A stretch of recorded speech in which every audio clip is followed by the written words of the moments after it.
Nah, lalu untuk dokumen DRH yang harus dipenuhi nih untuk P3K paruh waktu, itu kemarin disampaikan BKN bahwa dokumen yang dengan SKCK mungkin bisa mulai dari saat ini untuk diproses ya. Gajinya 500 bagaimana? Karena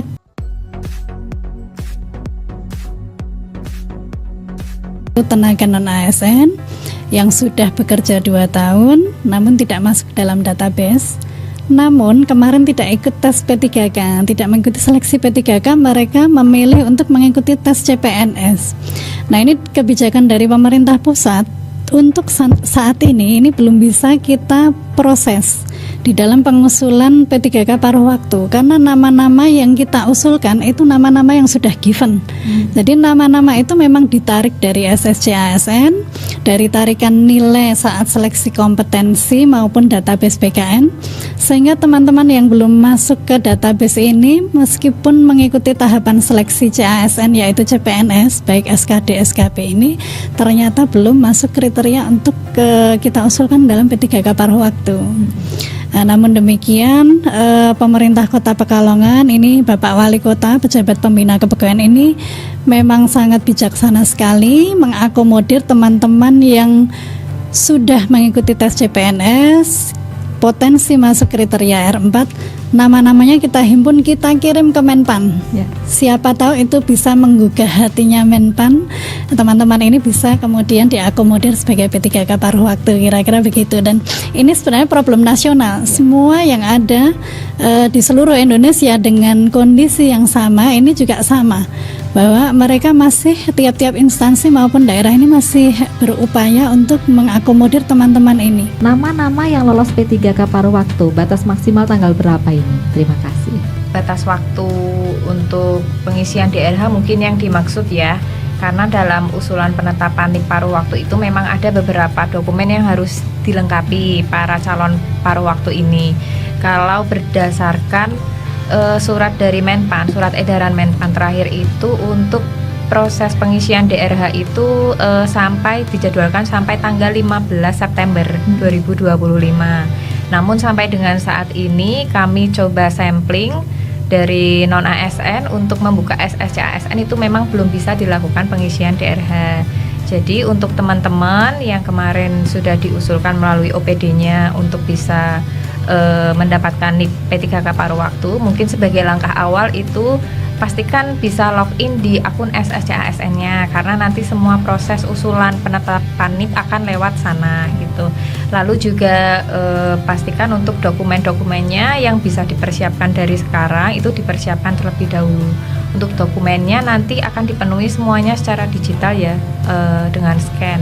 Nah, mungkin untuk kemarin waktu pendaftaran itu ada yang belum sesuai nih dokumennya, misal ijazahnya kemarin masih berupa fotokopian atau transkripnya masih fotokopian, mungkin bisa dari sekarang dipersiapkan supaya nanti kalaupun memang waktunya itu singkat ya untuk melakukan proses DRH itu nanti tetap bisa dipenuhi sesuai jadwal gitu ya. Jadi kita tidak mengharapkan ada perpanjangan waktu, semoga bisa dipenuhi sesuai dengan jadwal yang sudah ditentukan oleh Menpan. Berapa jam kerja untuk paruh waktu? Paruh waktu kontrak berapa tahun? Apakah paruh waktu ada jenjang jabatan? Kemudian apakah tahun 2025 ini paruh waktu pasti bisa terselesaikan? Terima kasih. Pertanyaan yang mungkin teman-teman ini karena proaktif sehingga memang selalu berkembang setiap harinya, sehingga ini mendorong kami untuk mencari informasi juga ke istilahnya PIC ya dari Menpan maupun BKN. Jadi untuk masa kontrak kerja bagi P3K paruh waktu ini jangka waktunya 1 tahun. Nanti 1 tahunnya terhitung mulai kapan? Terhitung setelah nanti NIP ini sudah ditetapkan, kemudian ada batas waktu 1 tahun. Nah, mengenai apakah nanti jam kerjanya seperti apa, ini masih akan kita atur lebih lanjut. Lalu mengenai jabatannya tentunya disesuaikan seperti tadi yang disampaikan Mbak Ita, kita sebenarnya ada 3 kriteria. Yang pertama tenaga kesehatan, yang kedua guru, dan yang ketiga teknis. Nah, ini akan kami sesuaikan terutama bagi yang teknis ini tentu kita akan melihat jenjang pendidikannya seperti apa. Kalau SLTA, D3, S1 ini tentu akan berbeda nanti nama jabatannya serta pembagian tugasnya, kira-kira seperti itu. Kalau sudah P3K paruh waktu, kalau misal ada tes CPNS, apakah bisa ikut atau tidak? Terima kasih. Ke teman-teman yang kemudian nanti diangkat sebagai P3K paruh waktu, jangankan P3K paruh waktu, P3K penuh waktu pun di dalam proses seleksi CASN ini punya kesempatan yang sama untuk kemudian jika nanti ada formasi CPNS akan mendaftar sebagai calon atau pelamar CPNS, itu sangat memungkinkan sekali. Kemarin kami di tahun 2024 ini sudah memfasilitasi beberapa teman P3K ini, kita berikan rekomendasi. Jadi untuk teman-teman P3K bisa mengikuti tes CPNS jika ada rekomendasi dari wali kota untuk bisa mengikuti. Nah, nanti SSCASN ini jika ada rekomendasi akan terbuka kembali untuk mereka bisa mengikuti proses di dalamnya. Nah, untuk P3K atau P3K paruh waktu yang diterima menjadi CPNS tentu nanti ada mekanisme tersendiri ya. Jadi pemberhentian dari P3K, kemudian nanti pengangkatan sebagai CPNS, kira-kira begitu. Spill untuk persyaratan DRH apa saja? Terima kasih. Monggo Bu Febri, Bu Ita. Tadi saya sudah sampaikan, dipastikan bisa login di akun SSCASN-nya dulu. Jadi apabila ada kawan yang saat ini sepertinya merasa lupa password, itu mungkin bisa dicek atau diurus dari sekarang ya. Jadi pastikan bisa login dulu.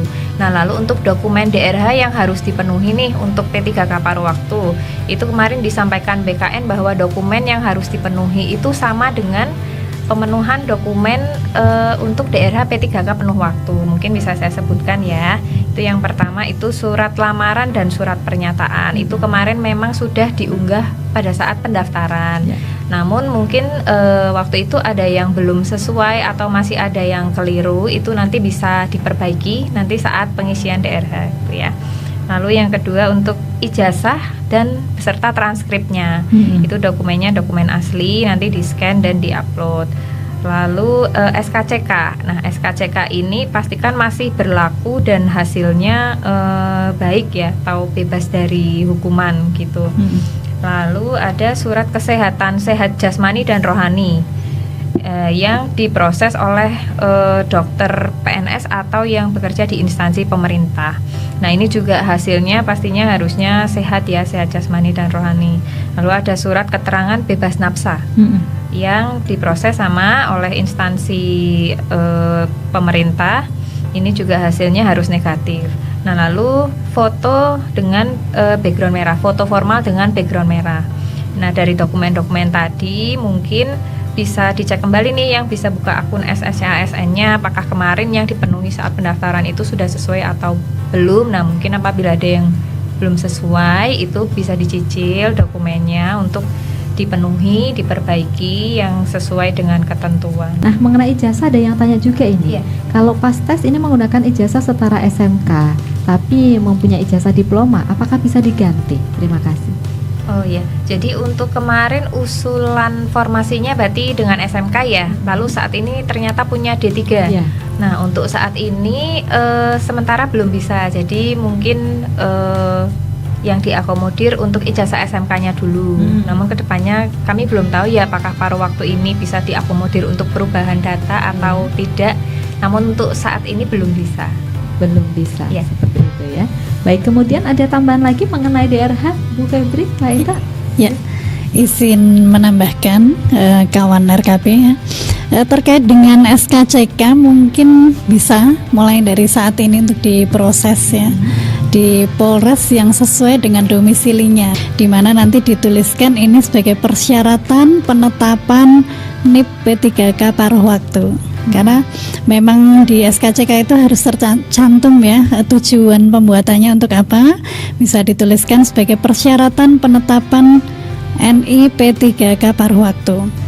Nah, kemudian untuk pemeriksaan kesehatan ini memang ketentuan dari pusat, ini diterbitkan oleh fasilitas layanan kesehatan milik pemerintah, yang mana nanti di sini diperlukan untuk cek kesehatan jasmani, kesehatan rohani atau kesehatan jiwa, lalu tes bebas narkoba. Nah, ini kami menghimbau untuk kawan RKB yang memang saat ini terdaftar sebagai calon P3K paruh waktu pemerintah Kota Pekalongan untuk melakukan pemeriksaan kesehatan ini agar bisa menunggu informasi lebih lanjut dulu dari BKPSDM, karena mungkin nanti kami akan mencoba mengarahkan ke fasilitas kesehatan yang memang ada di pemerintah Kota Pekalongan yang siap untuk memberikan layanan bagi sejumlah 2.372 orang ini. Karena ini jumlah yang cukup besar. Kemarin kami sempat berhitung kira-kira mungkin yang bisa dilayani dalam sehari itu hanya 100 sampai 150 orang.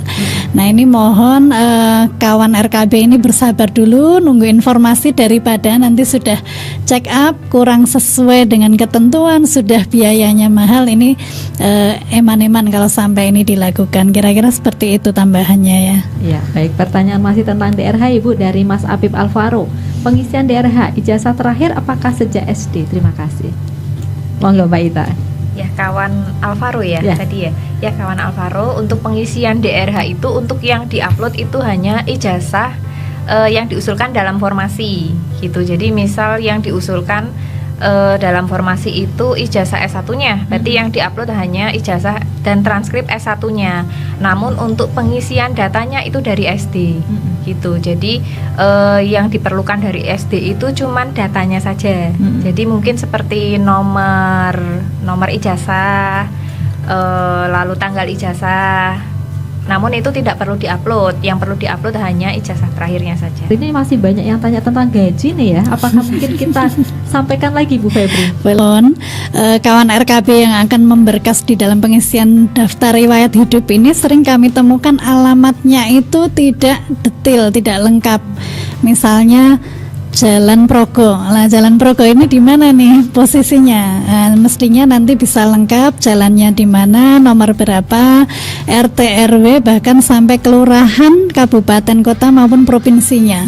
Karena data ini sangat diperlukan ketika nanti kami akan melakukan telusur berapa jumlah yang sudah terakomodir di dalam P3K paruh waktu ini. Jadi sekali lagi mohon untuk nanti penulisan alamat ini bisa lengkap. Untung kita prosesnya lewat digital, tidak lewat surat menyurat seperti zaman tahun era saya ya. Kalau era saya itu karena masih lewat surat menyurat, memang alamat itu sangat penting sekali. Nah, mungkin ini tambahannya. Lalu terkait dengan gaji, ini kami tadi sudah sampaikan, kawan RKB tidak perlu khawatir. Setidaknya gaji yang akan diterima nanti saat menjadi statusnya berubah menjadi P3K paruh waktu ini tidak berkurang sama sekali dari jumlah yang ada saat ini. Nah, kalau ada yang bertanya nambah apa tidak ya, mohon didoakan saja supaya pemerintah Kota Pekalongan bisa ada kemampuan ya, karena arahan dari pemerintah pusat ini bahwa penggajian ini disesuaikan dengan kemampuan keuangan daerah, yang mana kalau untuk rekan-rekan yang memang ada di OPD ini jelas dianggarkan dari APBD. Kemudian untuk rekan-rekan yang posisinya saat ini ada di BLUD, baik itu Rumah Sakit Pendan maupun Puskesmas atau yang lainnya, ini tentu bersumber dari anggaran BLUD. Lalu tadi ada yang menanyakan kalau gajinya 500 bagaimana?